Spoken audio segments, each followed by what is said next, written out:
The tale of the silent sage. It is said, and God knows best, that long, long ago, there existed a restless city.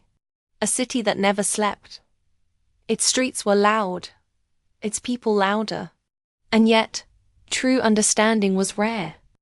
At the far edge of the city, beneath an ancient, towering tree, sat a man known only as the Silent Sage. Day after day, he remained in the same place.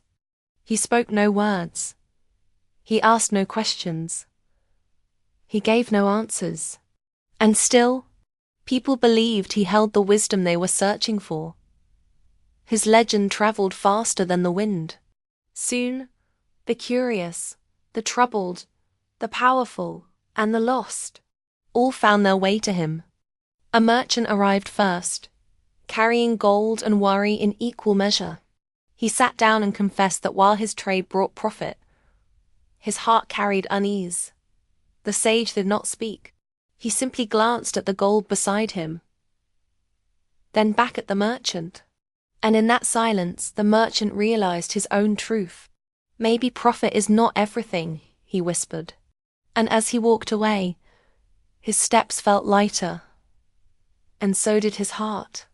Then came a man of authority, draped not in gold but in power. He complained that people obeyed his rank but not his voice. The sage lifted his gaze to the ground, then the heavens, saying nothing at all. And for the first time, the man truly heard himself think. Maybe I demand obedience but never listen, he admitted. And he left, pondering a lesson he had ignored all his life.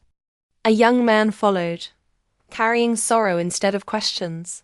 He had lost everything and feared he had nothing left to live for. The sage placed a hand on his own chest, then gently on the young man's heart. No speech, no advice, no sermon. Just presence, just silence. And in that moment, the young man felt seen. I am not alone, he cried. Hope bloomed in him like a sunrise, and he rose stronger than his grief. Finally, a curious man stormed in, frustrated by the sage's quiet fame. He demanded to know why a man who never spoke could influence so many. The sage smiled, a serene, knowing smile, yet remained silent still. And as the silence stretched, irritation melted into clarity. Because words answer, but silence makes us understand, the man concluded for himself. That very night, the entire city grasped a lesson no book had ever taught them. Some wisdom does not need a voice. Some guidance does not need sound. Because sometimes, the deepest truths are found not when someone speaks to us, but when we finally hear ourselves. And so, from that day forward, the people spoke less and understood more.